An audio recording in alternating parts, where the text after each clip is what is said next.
Muzium Negeri Terengganu telah ditubuhkan pada tahun 1976 dan mula berkuat kuasa pada 1 November 1977 selepas diluluskan oleh Dewan Undangan Negeri pada 28 Disember 1976.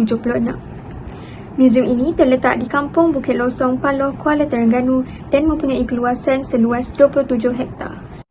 Muzium ini juga menyelahkan seni bina yang menarik, mendapat inspirasi daripada Istana Lama Terengganu. Muzium Terengganu juga merupakan muzium terbesar di Malaysia dan Asia Tenggara dengan reka bentuk tradisional. Muzium ini dibina dengan lanskip taman yang indah dan mengembalikan kegemilangan Terengganu yang kaya dengan sejarah dan budaya yang kekal hingga hari ini. Perjalanan muzium ini bermula dengan sejarah Syed Hussein Ghulam Al-Bukhari menjumpai batu bersurat Terengganu di Kampung Buloh Hulu, Terengganu pada tahun 1902. Pada tahun 1923, batu bersurat itu kemudiannya dibawa ke Singapura untuk disimpan dan dipamerkan di Muzium Gambar Raffles. Pembentukan sebuah jawatan kuasa yang menguruskan hal ehwal berkaitan penubuhan muzium negeri dilakukan pada 3 Februari 1974. Perkataan muzium berakar daripada istilah bahasa Yunani muzion yang sebenarnya merujuk kepada nama kuil dikhususkan kepada pemujaan 9 Dewi Puteri Zeus yang melambangkan ilmu dan kesenian yang diberi gelaran mozaik. Muzium adalah salah satu lembaga yang telah diperuntukkan oleh pihak kerajaan kepada masyarakat umum Malaysia. Muzium ini bertujuan untuk berfungsi sebagai tempat untuk merawat, menyimpan dan melestarikan warisan budaya masyarakat Malaysia. Muzium memainkan peranan penting dalam pembangunan masyarakat dan negara, antaranya muzium sebagai gedung khazanah sejarah, budaya dan negara. Selain itu, dapat memupuk semangat kesedaran masyarakat terhadap sejarah dan budaya sendiri. Seterusnya, muzium sebagai penyebar maklumat kepada masyarakat. Dan akhir sekali, muzium boleh dikatakan sebagai institusi pendidikan dan pembelajaran, contohnya mengadakan program seperti lawatan berpandu, ceramah, bengkel dan lain-lain. Galeri tekstil memaparkan tentang sejarah, proses penghasilan, perkembangan dan juga jenis-jenis tekstil yang dihasilkan seperti songket, limah, batik pelangi, cindai dan sebagainya. Proses penghasilan batik di negeri Terengganu telah bermula sejak beratus tahun dahulu. Terdapat pelbagai jenis batik yang dipamerkan di Muzium Terengganu, antaranya ialah batik canting, kain batik kotak dan juga batik pelangi. Batik canting merupakan batik tulis ataupun batik lukis. Batik canting dipercayai merupakan warisan batik Kelana Jawa yang menggunakan kaedah lakaran menggunakan kaedah pencairan lilin. Terdapat 5 jenis canting iaitu canting bola, canting pelbagai mata, canting periuk, canting kasut dan juga canting burung. Galeri yang seterusnya adalah graf galeri. Anda boleh melihat beberapa graf tangan tradisional yang terdapat di Muzium Negara seperti pembuatan tembaga, perhiasan, tenunan dan juga senjata emas dan juga perak, terutamanya keris, yang digunakan oleh pemimpin pada zaman dahulu. Yang pertama adalah terdapat gambar-gambar Ketua Menteri Terengganu yang digantung di dinding-dinding bangunan muzium tersebut, yang mana merupakan Ketua Menteri Terengganu dari tahun 1925 hingga tahun 2014. Ini telah menjumlahkan seramai 13 Ketua Menteri di Terengganu dari tahun 1925 hingga tahun 2014. Seterusnya terdapat juga pameran-pameran duit atau wang yang digunakan oleh negeri Terengganu dalam lingkungan kurun 16, 17 dan 18 Masihi. Negeri Terengganu telah membentuk duit-duit tempatan sendiri bagi menampung perdagangan yang sedang pesat berkembang.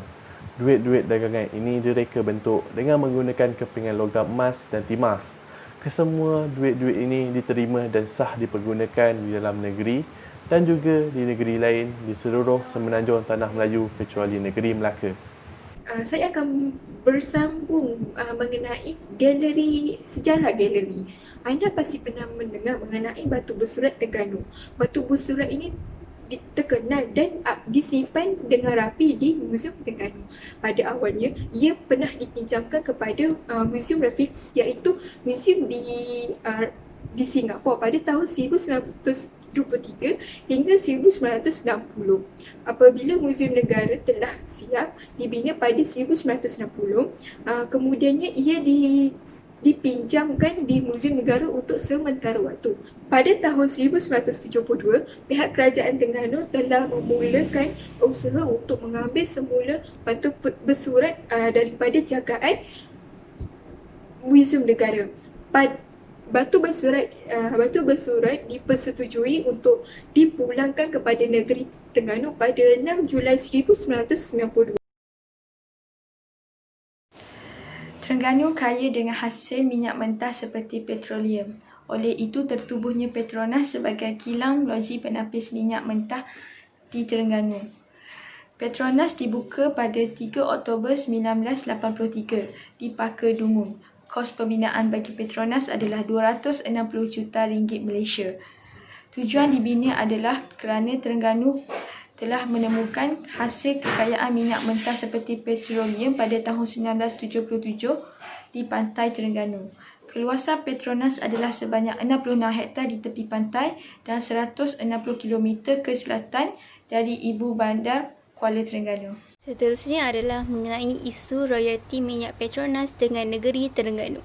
Royalti minyak di Malaysia merujuk kepada royalti yang diterima oleh kerajaan negeri dari syarikat minyak Petronas dan kerajaan persekutuan.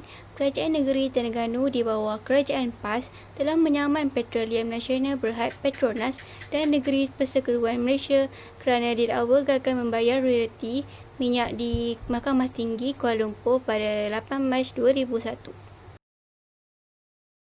Galeri Sejarah Semula Jadi. Berdasarkan video, galeri ini merupakan salah satu tarikan terutamanya kepada kanak-kanak. Galeri ini mempamerkan pelbagai kehidupan alam semula jadi seperti flora, fauna, batu-batuan dan galian yang terdapat di negeri Terengganu serta kebaikannya kepada manusia. Kami di sini akan menceritakan mengenai Galeri Islam Muzium Terengganu. Antara yang menjadi tarikan orang ramai di Galeri Islam Muzium Terengganu adalah batu bersurat. Apakah itu batu bersurat? Batu bersurat merupakan salah satu artifak yang berkaitan dengan kedatangan Islam di Tanah Melayu, khususnya di Terengganu. Pada 1923, batu bersurat yang telah dibawa ke Singapura untuk dipamerkan di Muzium Gambar Rafflesia. Sementara menunggu Muzium Negara Kuala Lumpur dibina siap. Batu bersurat yang dipamerkan di Muzium Negara Kuala Lumpur kemudiannya dipulangkan semula kepada Muzium Negeri Terengganu untuk dipamerkan.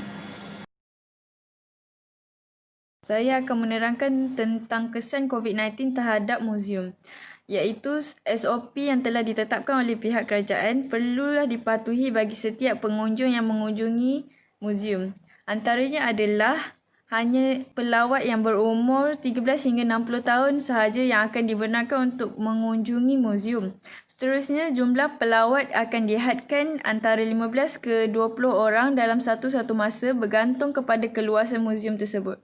Seterusnya, masa dihadkan iaitu daripada 9 pagi hingga 5 petang.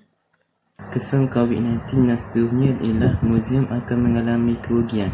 Hal ini kerana pengunjung berasa takut untuk mengunjungi muzium kerana takut dijangkiti oleh virus tersebut. Disebabkan kerugian ini, ramai pekerja terpaksa dibuang kerana tidak dapat membayar gaji mereka.